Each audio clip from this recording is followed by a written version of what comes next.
Howdy, and welcome to the Texas Bucket List. My name is Shane McAuliffe, and if you're an animal lover, well, this is your show. I'll be swimming with sharks a little bit later, but first off, we have to pay our respects to man's best friend. I, myself, have been a lab guy my entire life. Always have been, always will be. But there's a gentleman in Floydada who's got a big thing for Boston Terriers.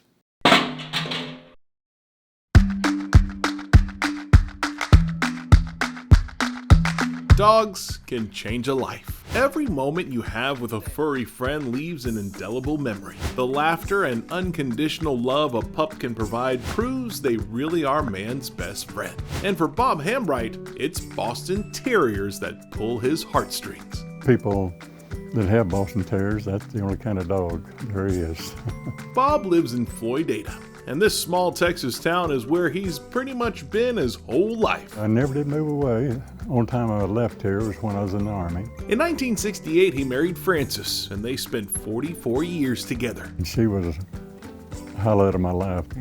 She was a sweet girl, and everybody loved her. Did you just always have a love for Boston Terriers, or did Frances? We both did. Together, they created quite the collection. When did the Boston Terriers become a thing? Well, I had to put that on my wife. She gave me a large sandcast Boston Terrier on my birthday in 1991. Then I started collecting after that. So that was the birthday present. That was a birthday present. And see what it cost? Yeah, all of this. All of this. Bob owns the Boston Terrier Museum, an attraction you'd never expect to find in the middle of this farming community outside of Lubbock. I love Boston Terriers, and I love collecting Boston Terriers. And I got this wild idea. I said, I'll just put in a museum and collect Boston Terriers. Quite the retirement. And I enjoyed every minute of it. I knew we would find dogs playing poker here. Bob's collection takes up an entire building, and if you gave each one of these dogs a bone, these knickknacks would have way more than they could chew. It took up about half the building, a little bit more. Wow. Then I just started collecting a little bit more, and first thing you know, I filled up the building. Then I don't have room now for anything. I should have got a bigger building. From pipes, plates, to patriotic pups. If it has a Boston Terrier on it, Bob's got it. This is an old carnival dog. It's way back in probably 120 years old. Wow, that's very old. Wow, this Boston Terrier looks like one of the demon dogs on Ghostbusters. The thing is huge. It's the most muscular Boston Terrier I've ever seen in my life. So you have any idea how many pieces you have in here?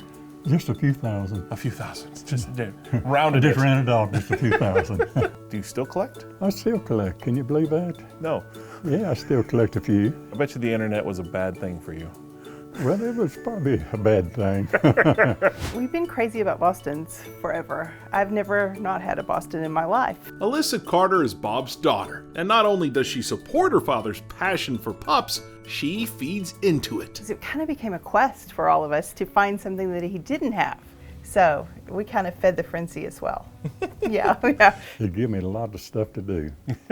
Kept you busy. Kept me busy. When he talks about his dogs, he lights up, and it's amazing what tales he tells. He's a pretty quiet man, but when you start talking about Bostons, he seems to perk up, and he can spew a lot of information out to you. So it's been a good passion for him. They originated, guess whereabouts?